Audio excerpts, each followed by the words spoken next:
maintenant qu'on sait comment trouver une limite graphiquement, on va voir comment il faut faire pour trouver la limite algébriquement. Donc on va prendre un exemple. On va prendre la limite de x qui tend vers 2 de x au carré. X au carré. Comment trouver cette limite? Eh bien c'est très simple. Ce qu'on fait, c'est qu'on prend la valeur ici et on la remplace par la valeur de x. Donc ça nous donne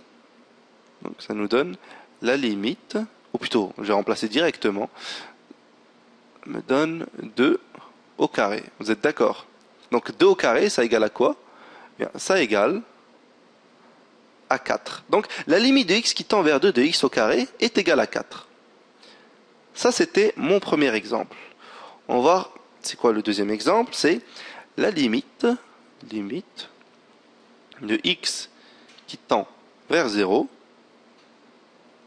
de x plus 6 divisé par x plus 4. X plus 4. On va faire la même chose. Donc on va remplacer.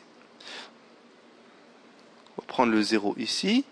On va le mettre dans le x ici. Et puis dans le x ici. Bon. X plus 6, ça va donner 0 plus 6, n'est-ce pas? Puis si je remplace le x par 0. Et puis le dénominateur me donne 0 plus 4. Et ça donne 6 quarts, n'est-ce pas? Donc on peut simplifier 6 quarts. Et ça nous donne 3 demi. Bon.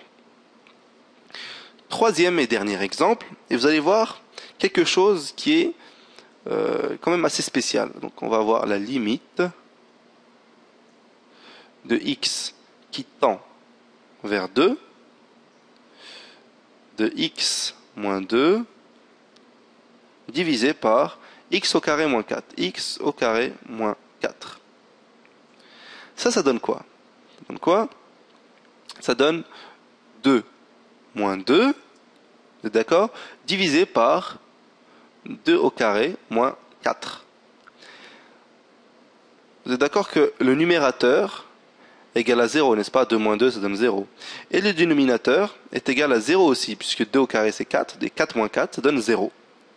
Qu'est-ce qui se passe? C'est que on ne peut pas accepter ça comme résultat. On ne peut pas dire que la limite de x qui tend vers 2 de x moins 2 divisé par x au carré moins 4 est égale à 0 sur 0, c'est impossible. On a une division par 0, et donc c'est pas possible. Donc on va appeler ça un cas indéterminé.